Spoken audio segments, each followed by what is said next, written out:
प्यारे बच्चों, कैसे हैं आप सब। मैंने अपने से पहले वाली वीडियो में आपको हिंदी विश्व शांति की भाषा है पाठ को पढ़ाया था। आशा करती हूँ कि आप सबने उसको अच्छे से पढ़ा और समझा है। तो अपनी इस वीडियो में मैं पाठ से संबंधित प्रश्नों के उत्तर लिखना सिखाऊंगी। और मैंने अपनी जो पहली वीडियो बनाई थी इस पाठ से संबंधित, उसका लिंक मैंने अपने डिस्क्रिप्शन बॉक्स में दिया है और ऊपर आई बटन में भी है। तो आप अगर उसको पाठ को पढ़ना चाहें तो उसे पढ़ सकते हैं। तो आइए अब हम इसके प्रश्न उत्तर करते हैं।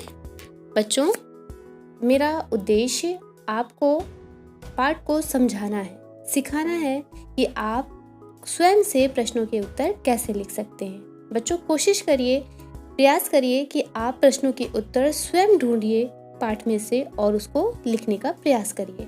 क्योंकि अगर आपने एक बार प्रश्नों के उत्तर स्वयं से लिखना सीख लिया तो आपको कभी भी प्रश्नों को याद नहीं करना पड़ेगा। और अगर आपको याद नहीं करना पड़ेगा तो आपके लिए पढ़ना और भी अधिक सरल हो जाएगा। तो आइए प्रश्नों को मैं आपको के उत्तर लिखना सिखाती हूँ।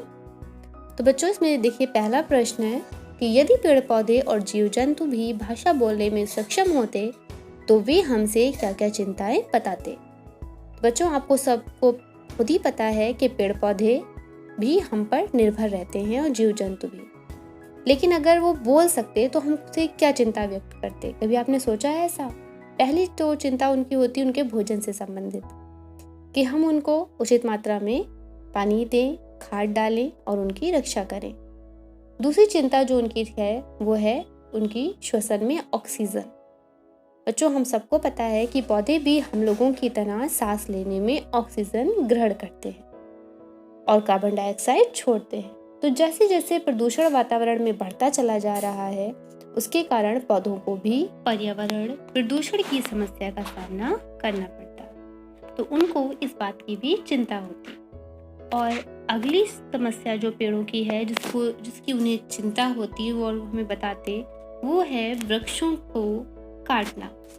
कि पेड़ पौधों को हम अपनी ज़रूरतों को पूरा करने के लिए जो निरंतर काटते जा रहे हैं, वो पेड़ों की एक बहुत बड़ी समस्या है। तो वो भी हमसे अपनी इस चिंता के बारे में बताते। तो बच्चों, इसके बाद का हमारा अगला प्रश्न है, हिंदी भारत की राष्ट्रभाषा है, किंतु देश के अनेक प्रदेशों में इसके अतिरिक्त प्रादेशिक भाषाएं भी बोली जाती हैं। नीचे लिखी गई भाषाओं का उनके प्रदेशों से मिलान कीजिए। तो बच्चों, मैंने देखिए यहाँ पे इमेज में भारत के सभी राज्यों की भाषाओं को दिखाया है। तो आप लोग सभी राज्यों की भाषाओं को याद करिए तो आप लोगों के लिए ज़्यादा अच्छा होगा। लेकिन यहाँ पर केवल कुछ राज्यों के भाषाओं को मिलान करने के लिए दिया गया है। तो आइए करते हैं। मराठी महाराष्ट्र राज्य की प्रादेशिक भाषा है। मलयालम केरल की, कन्नड़ कर्नाटक, तेलुगु आंध्र प्रदेश और तमिल तमिलनाडु। तमिल और तमिलनाडु के नाम से ही मैच कर जाता है। और आप सब लोग सभी राज्यों की राजधानी और भाषाओं को याद करिएगा। तो आइए अब अगला प्रश्न करते हैं। साईजी मकीनो भारत कब और किस कार्य के लिए आए। तो ये मैंने अपनी जब वीडियो में मैंने समझाया है आप सबको पाठ के बारे में, तब मैंने बहुत बार ये बात बताई कि साईजी मकीनो भारत एक पशु चिकित्सक का कार्य करने के लिए आए थे। तो इसका उत्तर हम लिखेंगे इस तरह से कि साईजी मकीनो 1958 ईस्वी में एक पशु चिकित्सक का कार्य करने के लिए भारत आए थे। ओके, तो आइए अब अगला प्रश्न देखते हैं। अगला प्रश्न है, साईजी मकीनो ने शांति निकेतन की क्या विशेषताएं बताई हैं। तो इसका प्रश्न का उत्तर भी आपको पाठ से ही मिल जाएगा। देखिए, उन्होंने बताया, हम उत्तर लिखेंगे, शांति निकेतन का परिवेश इतना शांत था कि पुस्तकालय में बैठे हुए आप घड़ी की आवाज स्पष्ट रूप से सुन सकते थे। और शांति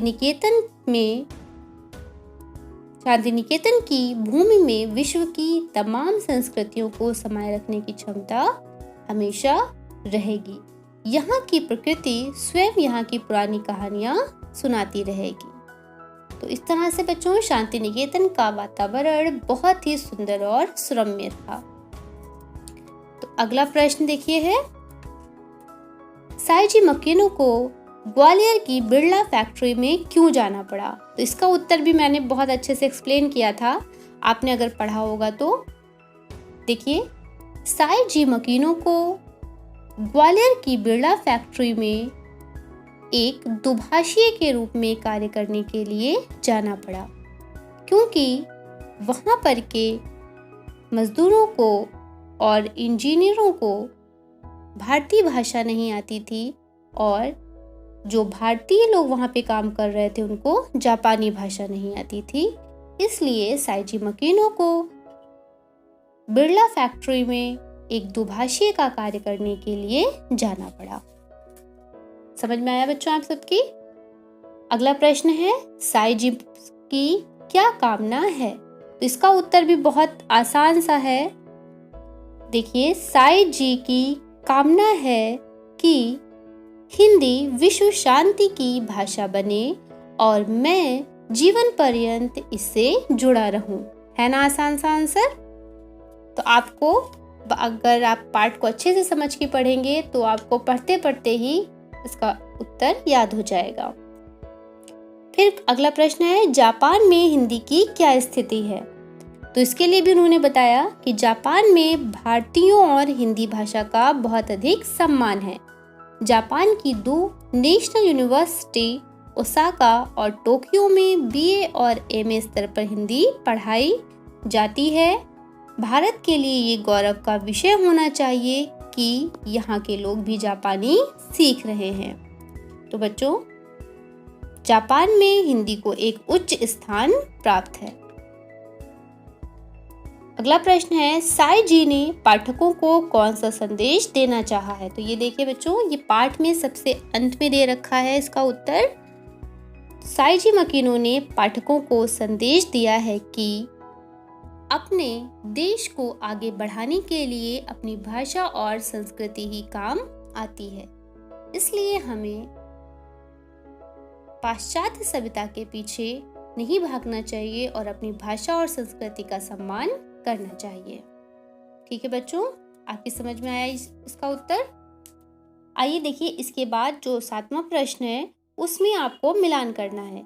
इसके लिए भी मैंने आपसे कहा था कि पाठ में जो लेखकों के नाम आते जा रहे हैं बच्चों, उसको आप अपनी नोटबुक में लिखते जाइए। तो आशा करती हूँ कि आपने उसको अच्छे से पढ़ा होगा। तो आइए इसको करते हैं।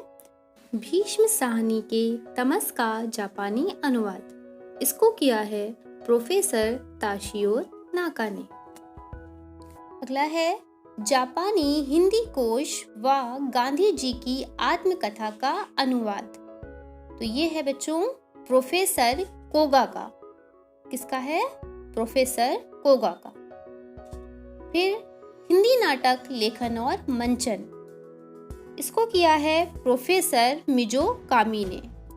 किसने किया है? हिंदी नाटक लेखन और मंचन प्रोफेसर मिजो कामी। फिर हिंदी साहित्य का काम, ये संबंधित है प्रोफेसर साकाता से। हिंदी साहित्य का काम प्रोफेसर साकाता। अगला है, टोक्यो विश्वविद्यालय में हिंदी विभाग की स्थापना, ये संबंधित है प्रोफेसर दोई से। किससे? प्रोफेसर दोई। फिर चित्रलेखा का जापानी अनुवाद, चित्रलेखा का जापानी अनुवाद किसने किया बच्चों? साईजी मकीनो ने। किसने किया है? साईजी मकीनो। तो बच्चों, इनको आप आपस में मिलान कर लीजिए और इसको याद भी करिए।